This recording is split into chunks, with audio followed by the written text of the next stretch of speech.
Okay, so the 2022 NRL Grand Final has finished with victory to the Penrith Panthers over the Parramatta Eels in the Battle of the Western Sydney clubs. It's finished 28 points to 12, and it was 18-0 at half-time. So technically Parramatta have won the second half, 12 points to 10. And the two tries that Parramatta scored were actually the two best tries in the game, in my opinion. Always second phase ball, playing what's in front of you, ad-lib, unstructured play, which is one of Parramatta's strengths. They didn't really get to do the offloads and the unstructured play as much as they wanted to. Penrith really shut down that aspect of Parramatta's play.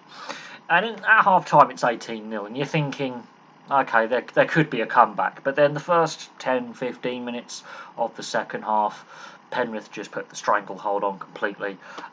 It's 28-0 at one point. And you're thinking at that point, when Brian Toto and Charlie Staines have scored their tries in the second half, this could be a massive blowout scoreline.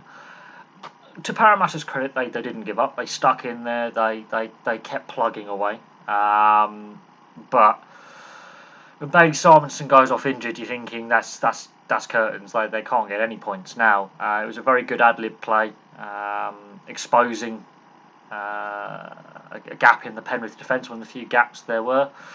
But the tackle to stop him is fantastic. He goes off with what looks like a rib injury. Dylan Edwards, that is a try-saving tackle. If he doesn't make that tackle, okay, maybe Parramatta actually do complete the comeback. You just never know. Clint Gutherson try and Jake Arthur's tries, that's just called great support play, really, for Parramatta. That's what they were trying to do, all game. That would be their game plan, would be playing ad-lib second phase. They didn't get a chance. Penrith, well, they have completed history today. Back-to-back grand final wins. Obviously, the Roosters did that in 2018, 2019.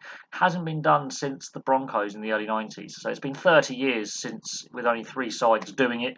Also, they've won all the Jersey Flegg, SG Ball, New South Wales Cup and the grand final. I think that's the first in 40 years to achieve that.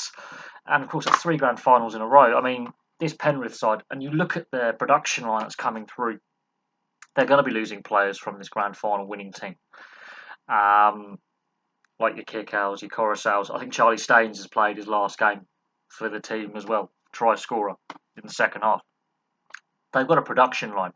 Parramatta, they've also got a big group of players moving on. And their drought since 1986 continues, but they can hold their heads up high. They really, kept plugging away. The first half, they were just squeezed out the game.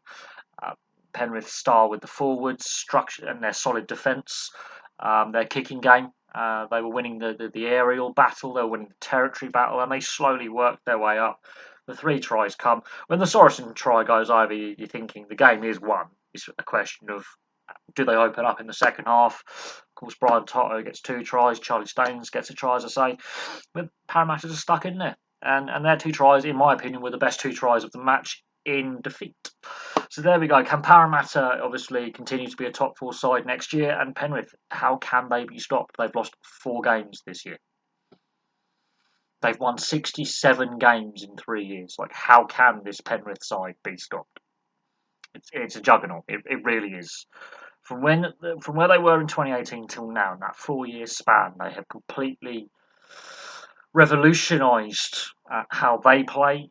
They've adapted to the new rules, like the 6 again rule and the single referee system, really well. Their youth production line is just producing talent. They have too much talent coming through. They have to let players go.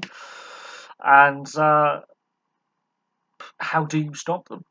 I mean, Parramatta in the regular season figured it out. They couldn't figure it out in finals. Very few sides have. Last year, South sort of figured it out in round one of the finals.